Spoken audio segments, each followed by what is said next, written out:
Alrighty. Oh, wait. I forgot to my tracking. Give me a sec. Alrighty. Hey, guys. Sorry about that. I forgot to turn that stuff on. But you guys saw the title. Why I did not like GameOverse. I do want to say that before I get into all the nitty-gritty parts of it, no hate to Rubber Ross or anyone who worked on the show.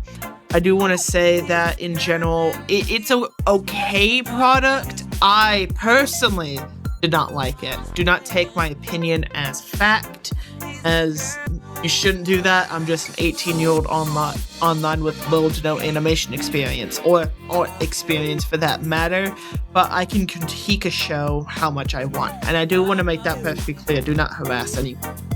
Alright, and of course, I am going to be a bit more kinder than some other people. Sorry. Also, no hate to him. I genuinely did enjoy his GameOverse video. I feel like he does go a bit more into depth on some of the things I do with some of the stuff I don't. But all jokes aside, check out that video. I did really enjoy it. Alright, so GameOverse. It's the newest glitch production pilot. Original creator was Rubber Ross or Rubber Ninja if you're from the good old Newgrounds days. The show has been in development for a little bit under or over a decade, I'm pretty sure, if I remember correctly. And to begin with, the concept of the idea is really good. I do want to say the concept is really good, but the execution on the actual show was pretty bad for me. Of course, I'm going to compare it to the Amazing Digital Circus, as I feel like they did some of the things a little bit better than GameOverse. The first thing that I want to critique is the character and story. I felt like they should have went, for the first episode, they should have went into depth within Kit's story. How she got manipulated into accidentally destroying her universe, or how she was, and what her friends meant to her, what exactly she is, what exactly the world means to her, you know, what's her backstory. And we never really got any of those. We never really know who the Castlevania ripoff, Alucard ripoff is. We never really know who's at the head of the company, why she's in the spaceship in the next scene after that. We never really got an explanation. And I do want to mention, and I do want to say that in general, they never really go into depth with the characters, like, at all. I felt like the trailer was really good.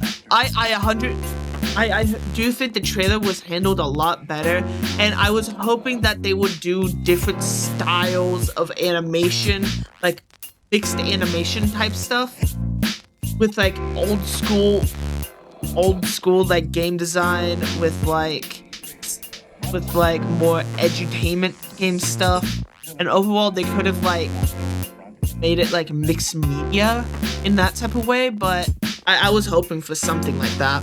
But that's besides the point. Alright, the next one has to be voice acting. Now, I do want to mention, I actually have no critiques with the voice acting. I felt like the voice acting was done really well. I felt like they embodied the characters pretty decently. But I do want to say, I only watched the pilot for one specific man with mutton chops, my boy Jay Schlatt. He was the only reason why I watched it. I like Jay Schlatt, alright? I like Jay Schlatt a little bit too much. But in general, I understand the critique of people not wanting him in a voice acting role. He's not a voice actor, and you can definitely see that. I do want to say that, in general, I enjoy Jay Schlatt. He's the only reason why I watched it. Simple as that. I was not disappointed by J Schlatt. Because I got the year J Schlatt, and that's about all I need. I got my monthly dose of injecting J Schlatt into my veins. That's the end of the voice acting segment. Alright, the next part that I want to cover is pacing. I feel like they did pretty poorly on it. There's a lot of things to make a good pacing for me. Pacing for me. Not pasting, pacing. There's a couple different things what makes a good pacing. For me personally, I felt like it went a little bit too fast. They threw too many new things at you all at once, and I just felt completely overstimulated while watching, which is something I don't really want to watch when I'm trying to get into a show. In general, that's something I don't really want when I want to get into a show.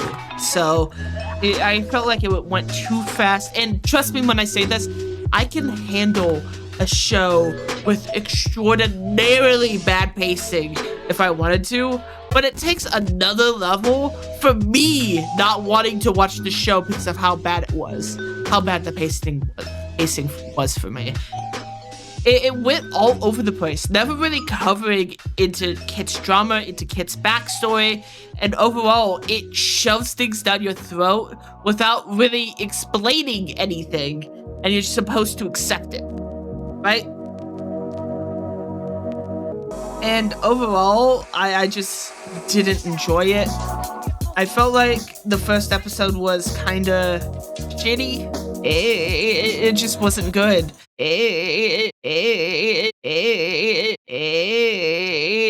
So the pacing was not very good. It went too fast. I felt overstimulated while watching, right? Compared to the Amazing Digital Circus, right? You can experience with the main character what the hell is going on. Like when we first saw Pomni, right? She fell down, and when Kane asked her what her name was, she was like, oh my goodness, I can't think of my name.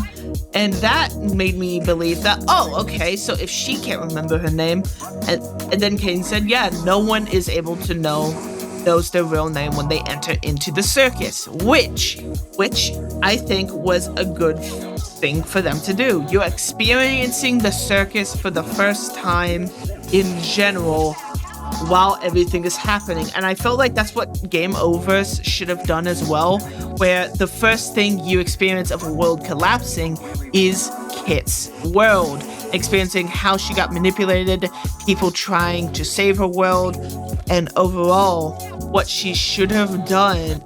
It explained more about the company she's working for, why she's really doing this. I mean, we got an overall baseline of what happens, but in like them explaining, but they don't do it well. They like give us like a quick, they literally had to tell us when we obviously realize, oh, if you win, the whole world explodes. It's the epiphany, it's the saying show don't tell in this scenario. You show it by the first episode / pilot being, hey, Kit's getting manipulated. She gets saved by rip-off Alucard from Castlevania. And then that should be the ending. We go through Kit's story on why she loves her world, why she wants to save it, why she desperately wants to try her best to save other planets, what her friends meant for her, and overall, and us understanding, hey, okay, so this is what it means for a world to end. And now we feel more connected with the main character because we just saw the world collapse in real time while getting to know the world and characters who are on it. That's how you do storytelling, not, oh, in the first 3 minutes, we should explode Kit's entire world and then the viewers will feel bad for her. I get it. World exploding is a bad thing, but show us what the world actually meant to Kit instead of these shitty ass rip-off PTSD flashbacks, please. That would be great. But in reality, I feel like within more time, they'll get their footing together and maybe it'll become way better, right?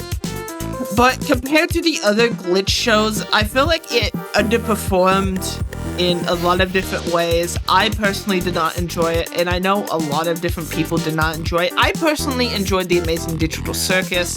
I felt like they did an amazing job with pacing, characters, and overall storytelling. But GameOverse didn't really do so well on any of those things. They didn't really explain any of the characters. They don't really make any of the characters interesting. They don't really, like, give an in-depth background on what Kit's friends meant to her and what anything means without just shoving it down our faces by showing up entire screen. They literally handed us a tablet and explained to us what all that meant. That's not good storytelling when you had to do something like that. That's how you know something's not good. Right? Besides JJK. JJK is the only exception to that. And maybe a few others. But if you have to do that, then maybe you should reevaluate. Right? In some cases. Right? And especially in this case, it's not one of those cases. It is sure as hell not one of those cases to explain a simple plot like that and a simple reason why we have to stop the hero. We literally could have seen that if you just made the first episode about Kit's world exploding, like, in detail. Like, okay, so if the hero wins, the whole world goes kablooey. Okay, that makes a lot of sense. And then the next episode could be with fucking Flippers or Flapjack or whatever the fuck the dolphin's name is, right? But yeah, that's about all I need to say about GameOverse. I know this topic has been beat to death, especially because of Chiptopia and how they did all that. That's probably the most relevant GameOverse has gotten because of Chipoverse. But I personally did not enjoy the pilot. I did not think it was a good pilot, a good way to express the characters in detail or anything about that. I feel like it could have been handled so much better, honestly. I did like, the one new character I did like was Misdirect and Mr. Misinformation or whatever. Misinformation and the fucking paper airplane guy. I really like their dynamic, and I hope I see more of them in the series. Obviously, I'm going to continue watching it. If my opinion changes, then it changes. If it doesn't, it doesn't. I just want it there to be a better pilot and a good way to bring more eyes on the show. But yeah, that's about all I need to say. Thank you so much for listening to Temple about this. And yeah, peace, hope. Please like and subscribe. Alright, see ya.